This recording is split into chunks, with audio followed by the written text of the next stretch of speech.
guys. Welcome to ANX Quickcast, a 10-minute recap of the latest gaming updates, anime news, and TV series. On today's episode, we're reviewing Joker, Folie à Deux, aka Joker 2. I'm Unbiased Ann. I'm here with Genesis. What up? How's it going?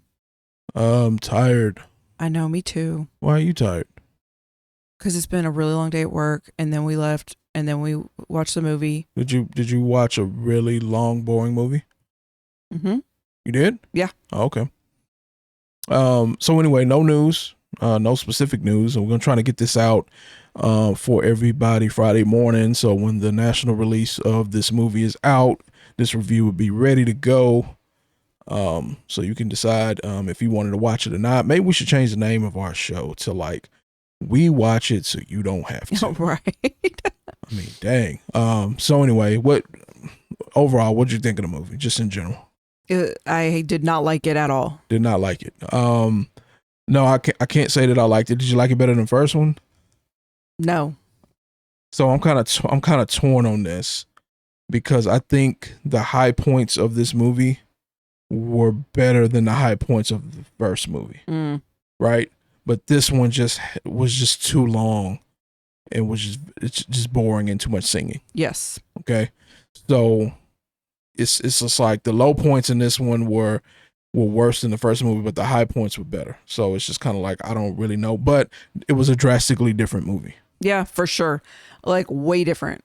So if anybody saw the first one expecting the second one to be similar or in fashion, or nope, I like the first one so I should like the second one, no, I don't think that would apply at all. So before we get into it, what is this movie about specifically? Well, the Google machine says, struggling with his dual identity, failed comedian Arthur Fleck meets the love of his life, Harley Quinn, while incarcerated at Arkham State Hospital. Okay, so along with the Google synopsis of the movie, this is also showing us the Rotten Tomatoes score, the IMDb score, and Metacritic. So as we speak, Rotten Tomatoes for this movie is at 39, which is actually going down. Every time I look at it, it seems to be lower. The IMDb score is at a 5.5, and the Metacritic is at 50%. So what I will say is I don't care anything about those scores. Yeah. I'm just kind of throwing it out there. Those scores never sway me one way or the other to watch or not watch or same whatever. But I'm just throwing it out there because I will say, generally speaking, when you get general consensus across the board and everybody saying the same thing, then maybe at that point you can be like, okay, this is probably a bad movie. Yeah. So just some things that didn't have anything to do with the movie, but might help tell people about the movie. Mm-hmm. I almost fell asleep twice. 2 times. Wow. In the movie theater, which is, I don't sleep in public. Period. At all. Right. So it's just crazy that the last 3 things that I fell asleep on, I almost fell asleep on. Joker 2, Batman, Cape Crusader, and Wonder Woman 84. Mm-hmm. So come on, DC, y'all got to do better. A guy left early. Yeah, I just walked out. I mean, there was only 4 of us in the theater, right? Yeah. And one guy, right before all the climax at the end of the movie, he just left. There might have been 5. I think there was somebody at the very top. Okay. But so whatever. One person left, and then there was a old lady at the end of the row. And when I say old, I mean like she probably needed a walker because she was struggling. She was struggling to move around. I was like, what? And she was like on her phone the whole time, just scrolling, not even paying any attention to this movie. And at some point, I don't know if you had got up to go to the restroom. At some point, she actually made a phone call. She was actually on the phone talking. So that tells you about the movie. And I think the time that you left, not that you were gone for very long, I literally don't think you missed anything. Yeah, he was doing an interview or something. Well, I think they started singing. Oh, yeah, he started singing. So now somebody who is some kind of movie fanatic or buff will tell you, well, you did miss something. Yeah. Because generally speaking, there wasn't a lot of dialogue in this movie, right? They told most of the story through song. Yep. So that was, and they weren't quick songs, like the whole song, the whole damn song. Yeah. Right. Slow ballad. Right. Yeah. So like I said, somebody could say, no, you missed something. If you miss a song, right. Yeah. Then you missed something. Yeah. So what else? Anything else you got before we get into the likes and dislikes?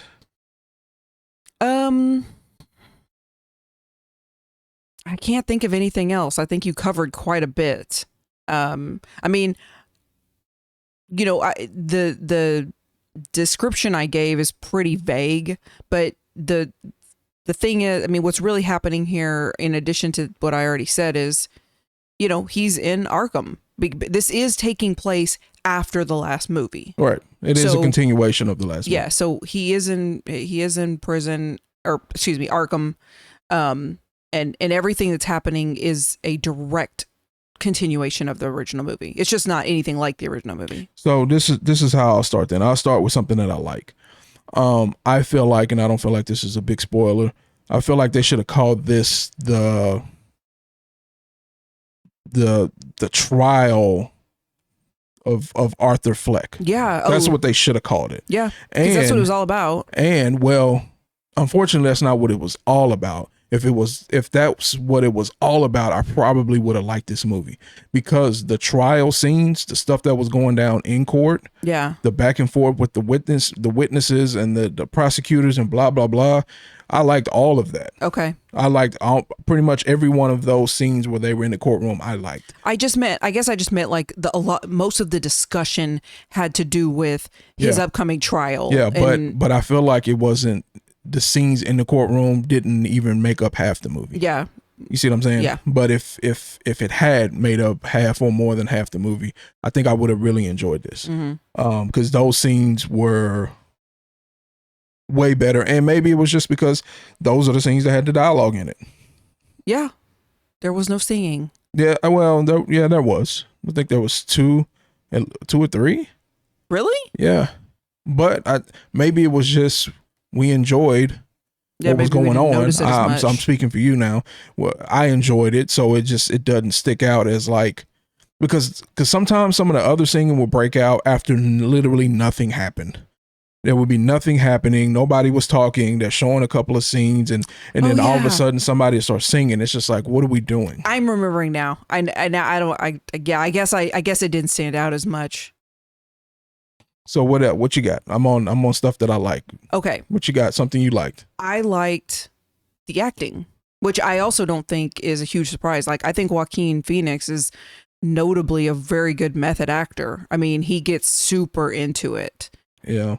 But regardless, I thought he did a good job. And I thought that Lady Gaga did a good job. I'm gonna say I don't think she did. At least for the first half of the movie, everything she said sounded exactly the same. And this low tone, and like she didn't show like a whole lot of range. And she, people gonna kill me out there for saying this, but I mean, she didn't play a very good Harley Quinn. And the reason I say people are gonna kill me for it, because the DC stands out there will find any way to defend their DC stuff, when it's just like, well, all the Harley Quinns don't have to be the same, but it's just like, and that's the thing, you don't have to be monotone either, and just with no personality seemingly. Like, her personality, this is no spoiler, was the Joker, was her being infatuated with him and like damn near slowly turning into him herself, which is a known part of her character. Yeah. So, but outside of that, like, Harley Quinzel had no notable personality. I guess she was dull. I mean, I don't know. I liked her. Now nobody compares to what's her name? Wall Street Wolf. Yes, beautiful. I can't remember her name right this second. Nobody holds up to that. And I wasn't even really comparing her to that. I'm literally not comparing. You didn't even have to call her Harley Quinn in this movie. Yeah. She could have been just some other random chick. Yeah. I didn't even realize she was Harley Quinn. Even when she said Lee, it did not connect. Right. So that kind of is more to my point. She didn't play a very good Harley Quinn, in my opinion, or they didn't write one. Well, and I guess I liked her in the movie.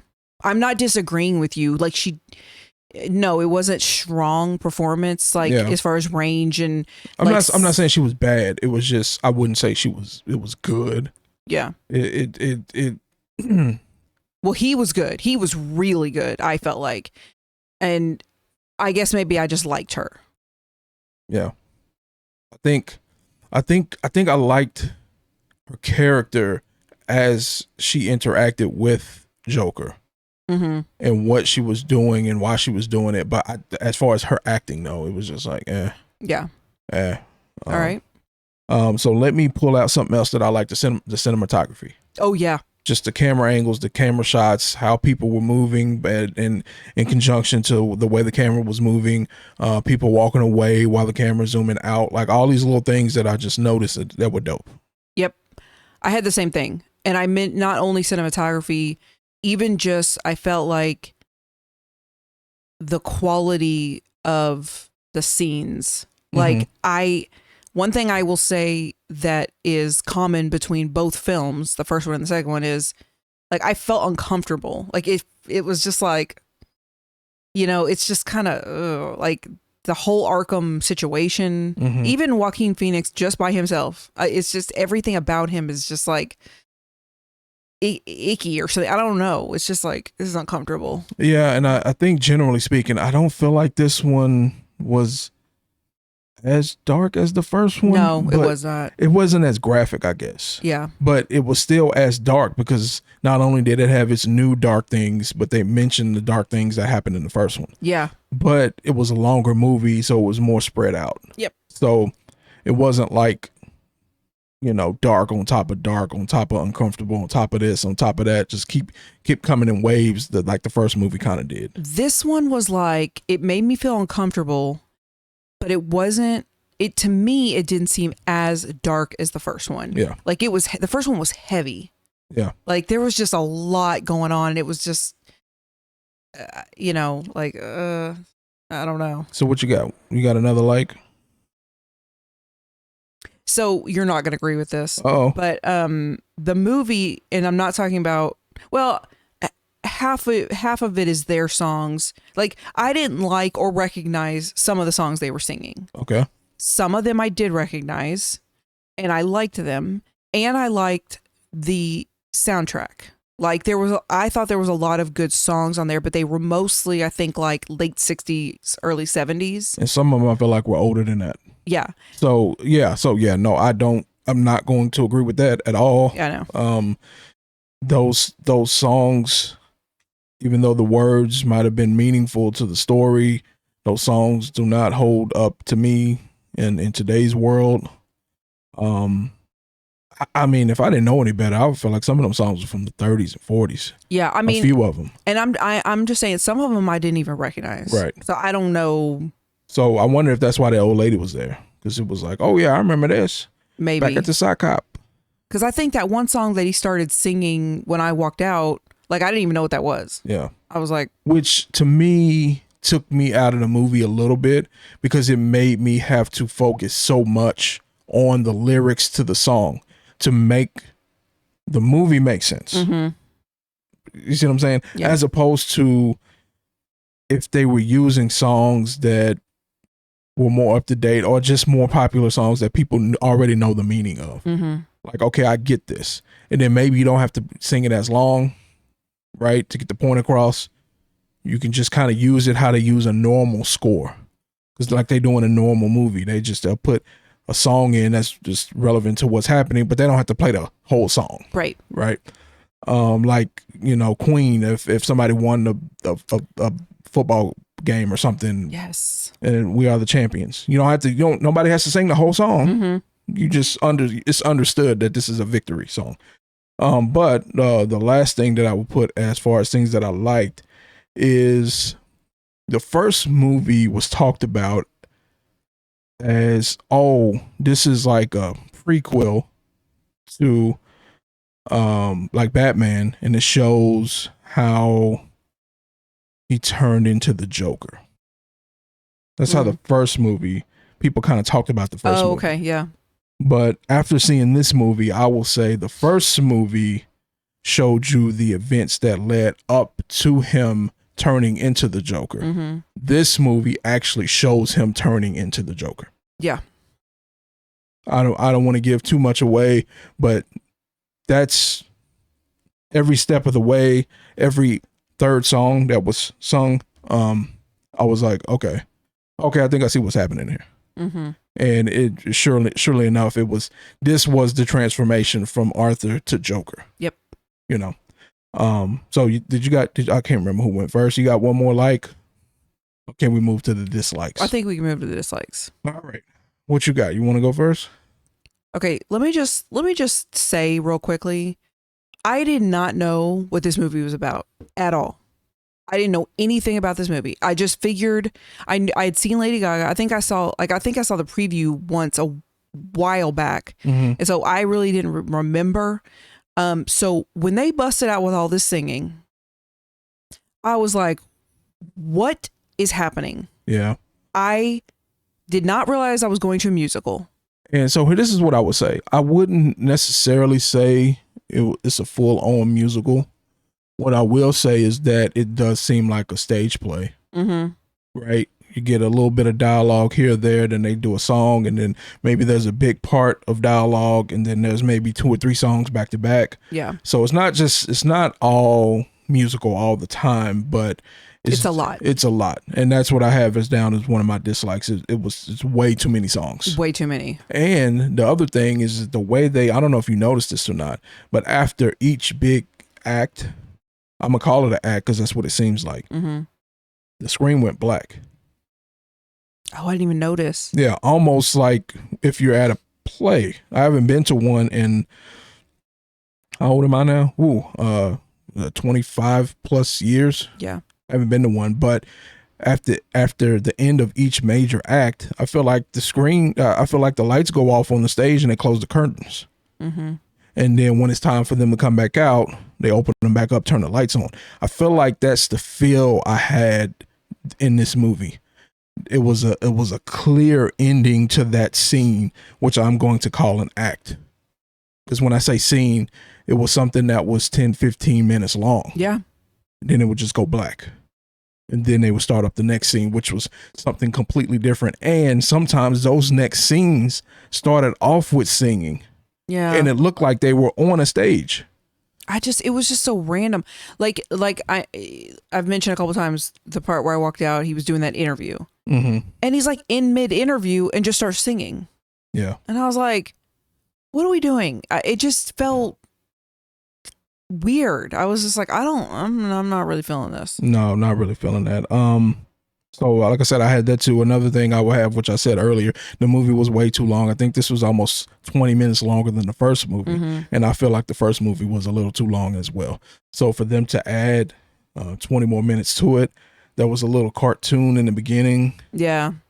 That kind of loosely needed. Recapped what happened at the end of the last movie. Oh, okay. Yeah. In animated form. Hold on. I say animated form. Looney Tunes? Yeah.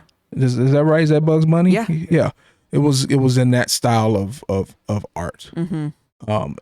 So I was like, So it's clear to me that WB is kind of reaching right now, because the last trailer you saw before the movie started was Christopher Reeve. Oh yeah. And his story, and people crying and people talking about him and people talking about his life, right? There's some kind of DC studio thing coming out, documentary. And then the first thing you hear when the movie starts is that dun, dun, dun, dun, dun, dun, which I haven't heard again in 25 plus years. Yeah. Looney Tune stuff. And then they start with this cartoon. I'm like, I don't know what y'all trying to do. But stop.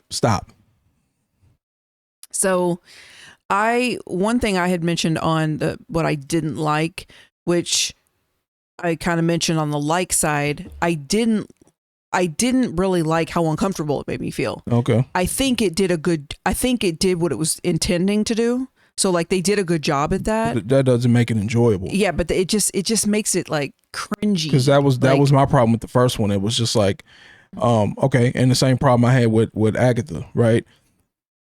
Some of the stuff became blurry to me because that other movie came out 4 or 5 years ago. Yeah. So again, I think it took too long. I was not going to go back and watch it for multiple reasons. Mm-hmm. One being, it was not enjoyable. Like I would not put myself through that again to watch that movie. Yeah. So just to get kind of caught back up and blah, blah, blah. So, the last thing I have as far as the dislikes is Harley Quinn. I'm not going to give away too much here, but she seemed to be able to get away and be able to have access and do a lot of weird stuff. Yeah. And it just, they never made it make sense. No. They never made it make sense how she was able to do some of the things she was doing. Mm-hmm. I'll just leave it at that. Yeah. And if anybody watches this movie, they'll see exactly what I'm talking about. But it kept happening. Yeah, I would say multiple times. And a few times I'm like, is this a dream world? Me too. I thought, is he dreaming? And then all of a sudden it's like, no, this was real. It's like, well, how the hell did that happen? Yeah. And by the time you kind of have that thought, somebody singing again, you got to pay attention to the lyrics. Yeah. It's from 1940. Yep. Or you won't understand. So it's just like, what? So I agree on the length. I definitely thought this was too long. I checked my watch or my phone, whatever, like I checked mine 3 or 4 times. I checked mine about 8 times. Yeah, I was like, oh my God. And so here's where I get a little torn. I can't tell if I like the story. I don't know if it's that I just didn't like all the music, so that like threw everything off. I don't feel like it had a lot of story. Yeah, I mean, I was just like, I'm not feeling this. Not just, I felt like it's not just the music. There's something about this whole story that I just don't really like or lack thereof. I mean, he was on trial for the killings in the first movie, and now he done found him a little girlfriend. Yeah. Yeah. That's it. That's the story. Yeah. And then what happens between them and what happens with the trial. That's it. Yeah. That's the story. Yeah. So the story was lacking, to say the least. Yeah. Okay. What I will say about this is, I don't know what the budget was. I think I saw 200? It says 200 million here. That seems like a lot for what I saw. Mm-hmm. However, a lot of it could have been maybe paying Phoenix to get back into that type of shape. Yes. If that's what you want to call it. And or maybe the rights to some of these songs. Could be. Right. I didn't see 200 million, but what I will say is this, I feel like this could have been a TV show easily. Yeah. Like especially, like I said, the way the stuff was chopped up into acts, clearly acts, you could have done 2 songs per episode and you could have, this could have been a TV show. Mm-hmm. This could have easily been a TV show, especially because some of the songs kind of left you on cliffhangers. Yeah. On this is what's happening over here, but what's going to come out of this at the end of the day, we don't know, because now we're moving on to something else. Yep. Come back to it later. So I feel like this should have been a TV show. And I'm not comparing it to any DC TV show, because I don't feel like I've seen one in a long time, because we didn't watch Peacemaker. Penguin just started, which we're going to watch. So I don't know what their TV shows are in comparison to this. I'm just saying the way it was built. Yeah. Again, I'm not saying it looked cheap, but there was no special effects. There was not a lot of like pyrotechnics. There wasn't even a lot of, practical effects, right? It was just jail cells and courtrooms. Yep. Right. So I'm not saying this was cheap, but I'm just saying the way it was built, it could have been a TV show. Yeah, I agree. So at the end of the day, you didn't like it. I didn't like it. Would you recommend this to people, to the average Joe? Nope. I would not either. Would you recommend this to a DC fan? Nope. I'm going to say no. I would recommend this to a DC stan. Yeah, for sure. You wouldn't even have to, though. I wouldn't have to, but I would recommend this to a DC stan because of what I said. One of the things I like, they're actually showing the transition from Arthur to Joker. Yeah. So I think that written in this particular story, they would enjoy it. Yeah, I'm sure. That's it. All right. I don't have anything else. All good. All right. I think we're all good. That's it for today, guys. Thanks for listening to ANX Quickcast. If you enjoyed the show, please make sure you like, subscribe, and hit the notification bell so you'll be the first to know when we release new episodes. See you next time. I'm singing for 2 hours.